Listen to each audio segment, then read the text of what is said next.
우선 먼저 요새 대단히 우리 남북 간의 그동안 보건의료 협력에 대해서는 선두주자셨죠. 대단히 코로나 문제에 대해서 특히 이 남북 간의 보건의료 협력, 코로나를 중심으로 한 의료 협력을 어떻게 해야 할 것인가에 대해서 상당히 오랜 동안 이 부분에 시민단체 활동가 수준으로 그동안에 전념해 오신 분입니다. 우리 신영전 한양대학교 예방학회 교수님께서 북한 코로나 현황과 향후 남북 협력 방향을 주제로 첫 번째 기조 발표를 해드리도록 하겠습니다. 15분 정도 염두에 두시고 말씀해 주시기 바랍니다. 예, 감사합니다. 오늘처럼 남북 보건의료 문제에 관심을 갖고 계신 분들이 이렇게 함께 모일 수 있는 것 자체가 굉장히 오래간만이고 매우 기쁘게 생각합니다. 하지만 한편으로는 전 굉장히 또한 우울함과 무력감을 또한 느끼고 있습니다. 이제 뒤에 말씀드리겠지만 제가 추정한 바로는 현재까지 북한의 코로나로 인해 사망하신 분들이 5만 명이 넘을 거라고 전 보고 있고요. 또 앞으로도 10만 명 이상 돌아가실 거라고 생각을 하고 있습니다. 이제 그분들이 대부분들이 고령자이시기 때문에 8, 90세를 넘으신 분들인데 이분들은 사실 되돌아보면 우리가 만주벌판에서 같이 일본이랑 싸웠던 분들이고 또 해방을 맞아서 같이 거리로 뛰어나와서 만세를 불렀던 그런 우리의 친척들입니다. 그런 분들이 5만 명, 10만 명 돌아가고 계신데 전 너무 무력한 것 같습니다. 아무것도 못하고 있는 게 너무 답답하고 그렇습니다.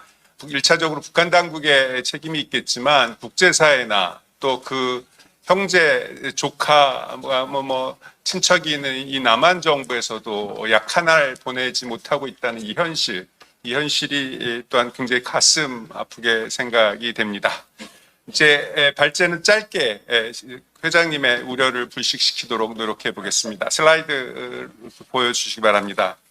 북한의 상황에 대해서는 이미 많이 잘 알고 계시기 때문에 넘어가는 것으로 하겠고요. 유혈자라는 그 독특한 열나는 사람을 숫자로 계속 보고하고 있는 것 자체가 가지는 슬픔이 있습니다. 그만큼 진단 키트가 부족하기 때문에 청진기 하나 들고서 결국 이 코로나와 싸워야 하는 것이 북한의 현실이다. 그래서 유혈자 수가 발표될 때마다 물론 계속 반복해서 말씀드리겠지만 북한 당국의 책임이 있지만 이게 우리 국제사회나 한국 사회가 책임이 없느냐 이런 그 반성 또한 해야 되는 게 북한의 코로나 확진 기준이라고 할 수가 있습니다.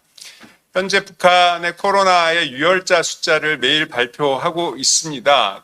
그래서 그 숫자 자체가 가지는 의미에 대해서는 앞으로 이제 발제해 주실 분들이 보다 정교하게 얘기를 해 주시겠지만 현재로서 제 개인적으로 판단하는 것은 1차 유행이 피크가 지난 것으로 보인다. 이건 단지 유혈자 숫자만을 가지고 얘기하는 것은 아니고요. 매일매일 보도되고 있는 노동신문의 관련 기사들을 종합해서 판단할 때 현재로서는 줄어들고 있는 수치지만 결국은 최종적으로 코로나에 걸릴 사람의 숫자는 변함이 없을 거기 때문에 결국 사망자 수는 제가 아까 말씀드린 거에서 최종적으로 10만 명 이상이 될 것이다라는 거가 제가 생각하는 현재 상황입니다. 최근에 중국으로부터 5월 20일경에 한 차례 비행기와 또 열차를 통해서 물건들이 전달됐는데 그 속에 백신이 있었느냐 이런 건 논란이 있지만 백신이 있었길 바라고요.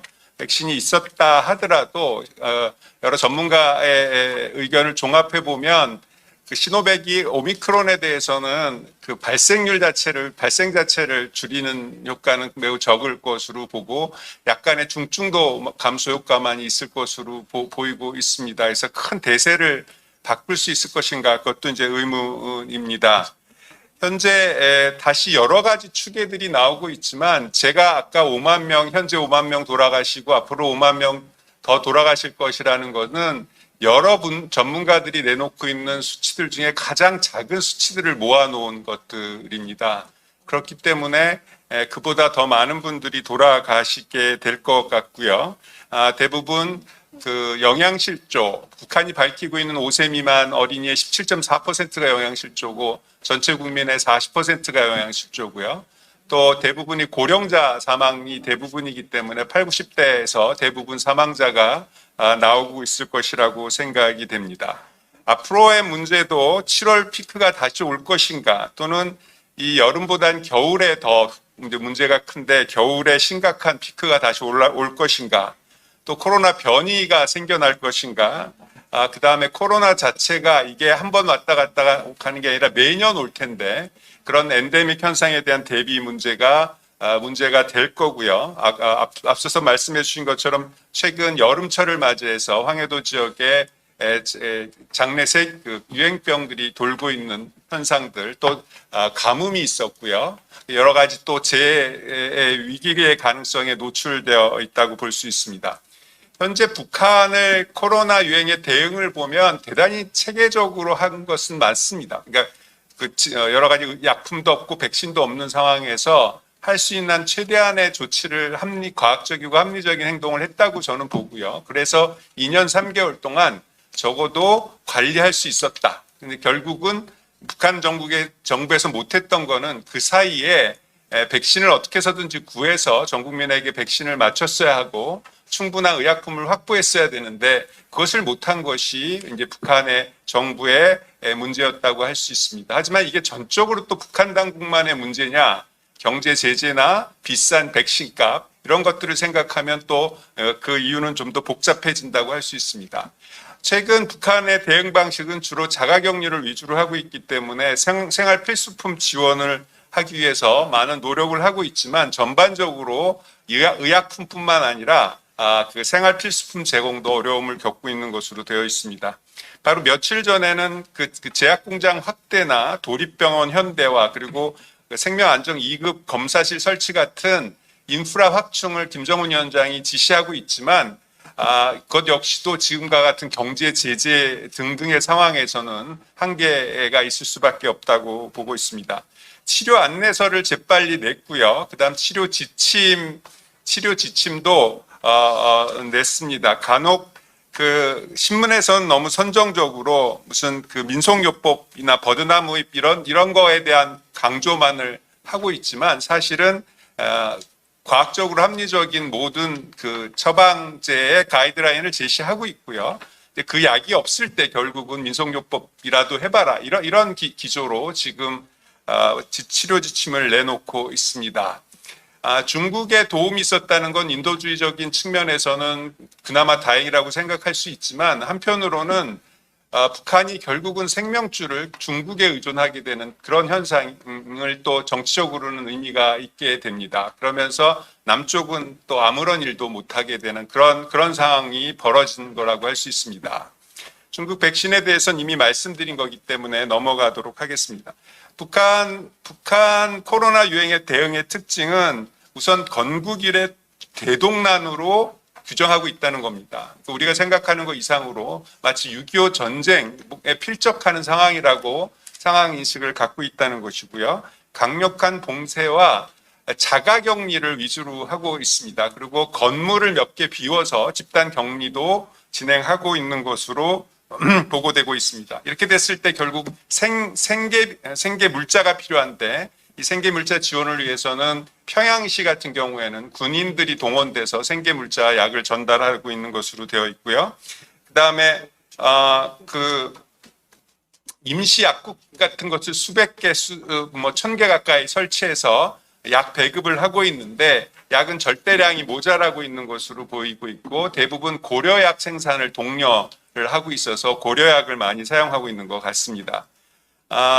여러 가지 정치적인 그 사상 얘기는 당연히 하고 있고 형제 한 가족 이런 등등을 지속적으로 요구하고 있다는 얘기는 역설적으로 무슨 의미냐 하면 국가가 가지고 있는 비축물자가 부족하다는 얘기입니다. 국가가 이미 오랜 그 경제 제재로 인해서 국가가 갖고 있는 비축물자가 사실상 바닥이 났기 때문에 현재 개개인들이 갖고 있는 비축물자를 내놓기를 요청을 하고 있다는 의미에서 이 약뿐만 아니라 식량 위기와 생계 위기가 거의 극에 달해 있는 상황이라고 볼 수 있습니다. 또 하나 특징은 코로나를 관리하면서 조류독감이나 기타 감염병 관리, 다른 종류의 감염병 관리도 같이 하고 있다는 거고요. 또 먼거리 의료라는 걸 갖다가 활용하는 걸 굉장히 자랑으로 이제 여기고 있습니다. 이제 그만큼 그 지역 간 의료 이용의 격차 문제도 있는 것으로 보입니다. 한국 정부의 북한의 코로나에 있어서 한국 정부의 대응 실패는 아까 말씀드린 것처럼 우리의 같은 민족인데도 약 하나를 전달하지 못했다는 겁니다. 그게 누구의 이유든 그리고 결국 한반도에서의 이 한반도 정치에서 주도권을 중국이나 우리 이제 뺏기고 우리로서는 아무런 이니셔티브를 갖지 못했던 이런 재난적 상황에서도 그런 반성이 있어야 될 것이라고 생각이 됩니다. 앞으로 어떻게 될 것인가에 대해서 부정적인 얘기를 할 거는 100가지도 넘을 것 같고요. 긍정적인 게 굳이 있다면 이제 북한이 더 이상 제로 코로나 팔러시를 유지할 수 없기 때문에 검역이나 물자 교환이나 인적 교류가 일정 시간이 지나면 지난 2년 반보다는 활발해질 수 있을 가능성이 있는 게 그나마 가장 희망적인 생각이고요. 새로 집권한 윤석열 정부에서도 인도적 지난 남북 간 협정은 유지하겠다. 그리고 인도적 지원은 계속하겠다라고 밝힌 바 있습니다. 그리고 우리가 원튼 원치 않든 남북이 협력할 수밖에 없는 상황들이 있습니다. DMZ에 산불이 나던가 산림 병충해가 만연하거나 말라리아 등등은 남북이 협력할 수밖에 없는 상황들이 보건의료 쪽에 존재하기 때문에 그 가능성도 남아있다고 생각이 됩니다. 또 때로는 굉장히 보수적인 정권이 드라마틱한 진보적인 남북관계 개선을 만들어내는 역사도 있었기 때문에 그런 것들에 희망을 걸어볼 수 있을 것 같습니다. 한마디로 말해서 남북 정부 간 협력과 관련해서 간단히 말씀드리면 저는 한마디로 말해서 조건 없는 지원을 윤석열 대통령이 북이 요청하면 이런 식의 조건을 달지 말고 지금 북한에 매우 필요한 백신이나 마스크, 보호장구, 항생제, 해열제, 수액제, 의약품 등에 대해서 몇 월 며칠 어린이용 비상식량, 그리고 특히 지금 현재 결핵이 몇 년째 결핵약이 지금 제때 제공되고 있지 못한 상황입니다. 그리고 말라리아 약도 마찬가지고요. 그 별 비싼 약도 아닙니다, 사실은. 이런 약들에 대해서는 조건 없이 언제까지 우리가 전달하겠다는 메시지를 공식적으로 정상 간 주고받는 게 필요하다고 생각이 됩니다. 아시다시피 2018년에 서울에 수해가 있었을 때 북한에서 조건 없이 5만 석의 쌀을 보내왔던 때를 여러분 기억하시는 분도 있을 겁니다. 요청하지 않았습니다. 우리가 북에 요청하지 않았던 거죠. 요청하지 않아서도 줘야 된다고 생각합니다. 그다음 북쪽 정부는 이제 제로 코로나 팔러시를 포기했기 때문에 이제는 중국에만 의존하지 말고 국제사회의 전반적인 그 문을 여는 실용적인 노선으로 전환해야지 된다고 봅니다. 이게 왜냐하면 코로나가 바로 끝날 것이 아니기 때문에 저는 자력갱생도 필요하지만 아주 실용적인 그 개방 노선으로 여러 국제사회의 도움을 요청해야 된다고 생각이 됩니다. 특히 하고 싶은 말은 북한 당국은 현재 남쪽 민간단체가 이제 규모도 작고 지원 액수도 적겠지만 우리 민족의 특수성이라는 것을 감안해서 매우 전향적으로 제일 먼저 문을 열고 소통하고 서로 같이 이 문제를 해결하기 위한 협력을 고민해야 되는 게 매우 중요하다고 생각이 됩니다. 남북 교류 협력에서 당국자 간 협력에 관해서는 몇 가지 시나리오를 만들어야 된다는 말로 대신하겠고요. 지금 현재 그나마 가능성이 높은 것은 국제사회를 중간에 끼워서 국제기구를 끼워서 이제 협력하는 방식인데 그중에 제일 저는 유망하면서도 필요하다고 생각하는 것은 글로벌 펀드를 통해서 빨리 결핵약이 다시 정상적으로 제공될 수 있도록 해야 되고요. 말라리아 약하고요. 유니세프 사무소가 지난 5월 25일 개소됐습니다. 다시 개소됐기 때문에 유니세프를 통한 어린이 영양과 어린이 약품 지원들이 이루어져야 되고요. 국제 적십자사를 통해서 재난적 상황에 대한 협력이 시작돼야 된다고 봅니다. 또 국제가족계획협회 등을 통해서 여성들의 건강들을 위해서 협력해야 되고 또 국제 환경이나 생태보전 이쪽에 북쪽이 굉장히 관심을 많이 갖기 때문에 이런 국제기구들을 통해서 협력을 시도해야 된다고 생각이 됩니다. 마지막으로 남북 간은 정치적 상황에서 어렵기 때문에 지난번에 구축해 놓은 동북아 보건 방역 네트워크라는 게 있습니다. 여기에는 미국도 들어와 있고 중국도 들어와 있고 일본도 들어와 있고 몽골도 들어와 있습니다. 이 다자간 협력 체계를 이용한 동북아 이 보건 네트워크들을 활성화시켜야 된다고 생각이 됩니다. 예, 몇 가지 시나리오들을 준비를 해야 되는데 그 시나리오는 유인물로 대처하도록 하겠습니다.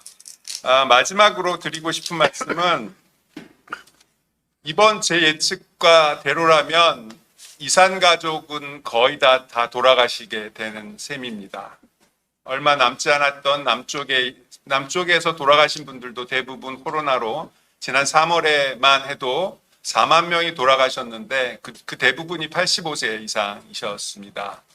그래서 다시 좀 봐야겠지만 이산가족이 남북이 다 사라진 상황에서 우리 민족이란 어떤 의미를 가지게 되는 건가. 그래서 이 민족이라는 의미에 대해서도 우리가 이제 다시금 새롭게 개념을 설정하고 또 어떤 면에서 보다 실용적으로 새로운 계획들을 잡아 나가야겠지만 무엇보다도 하루를 한시라도 바쁘게 적어도 남쪽에서 전해진 약이라도 몇 알 드시고 돌아가시고 버틸 수 있도록 하는 움직임이 기적 같은 일들이 오늘 이 자리를 통해서 시작될 수 있었으면 좋겠습니다. 이상입니다. 마지막 멘트 그리고 마지막으로도 하고 싶은 말씀이시면 말씀 부탁드리겠습니다. 예, 제가 얘기하고 싶은 건 세 가지입니다. 첫 번째, 북한이 그 오랜 경제 제재나 부족한 물자 속에서도 상대적으로 코로나 대응을 잘 했다는 것은 사실인 것 같습니다. 평가할 만한 부분이 있는 거고요. 근데 그 표현하고 북한에 부족한 것이 없다라는 표현이 혼돈되지 않아야 된다는 겁니다. 잘 대응했지만 많은 백신을 비롯해서 약제 여러 가지 장치들이 있었으면 훨씬 더 잘 대응할 수 있었고 훨씬 더 적은 사람을 죽게 할 수 있었다. 그러니까 북한에 물건이 필요하지 않은 게 아니다. 잘 대응했다고 하더라도 지금 북한은 식량부터 시작해서 많은 것들을 필요로 하고 있는 상황이다. 그거가 필요한 걸 받기 싫어하고 있는 상황도 아닐 거다. 여러 가지 정치적 상황 때문에 공식적인 요청을 못 하고 있는 상황이다. 이게 더 팩트다라고 전 봐야 된다고 생각이 됩니다. 두 번째는 오늘 제가 북한과 관련해서 칼럼을 하나 썼는데 제일 많은 댓글이 뭐냐면 달라고도 안 하는데 뭘 지원하느냐 이런 댓글이 가장 많았던 것 같습니다. 근데 오늘 여기 앉아 계신 분들 중에 상당수가 이제 보건의료인들인데 진짜 아픈 사람은 아프다고 못 합니다. 진짜 아픈 사람들은 아프다고 못 하는 거죠. 여러 가지 이유 때문에. 그러니까 국제보건의 가장 기본 원칙은 도와달 때 지원하는 게 국제보건의 기본 원칙이 아닙니다. 도와달라든 도와달라고 하지 않든 필요하면 지원하는 것이 국제 교류 협력의 원칙이지 그 전제로 도움을 요청을 할 때만이라는 단서를 붙인다는 것은 대단히 비인도적이고 그 수준 낮은 대응이 될 수 있다. 그래서 오히려 심각한 상황에 있어서는 그 요청과 상관없이 우리가 지원을 해야 되는 것이 국제적 원칙이다라는 말을 드리고 싶습니다. 마지막으로 세 번째는 저보로 민족주의자 이렇게 얘기했는데 꼭 민족주의라는 얘기를 다 벗어나도 만약 지금처럼 남쪽이 한반도에서 이렇게 북쪽에서 몇만 명이 죽어가는데도 약 하나를 보낼 수 없는 상황이 장기화된다면 그럼 어떤 일이 벌어질 것인가? 저는 예측하고 확신컨대 그러면 10년 후든 5년 후든 우리 그 휴전선 위에는 중국이라는 나라가와 우리 남한이 경계를 맞대고 있게 될 것이다. 북한이 도움을 청할 수 있는 나라가 유일하게 중국밖에 없다면 결국 몇 년 후면 그 북한이 결국 중국의 땅의 일부가 될 수 있고 우리는 남한과 중국이 국경을 마주하는 상황에서 우리 후세들은 살아가야 될 것이다. 이게 우리가 원하는 미래냐? 우리가 그 남북관계 협력을 지속적으로 고민하고 어떻게든 길을 뚫어야 되는 중요한 이유 중에 하나가 저는 현실적인 이유가 그런 부분이 있기 때문에 우리가 더 여러 가지 비관적인 전망 속에서도 방법을 찾아내야 된다고 생각합니다. 예, 이상입니다.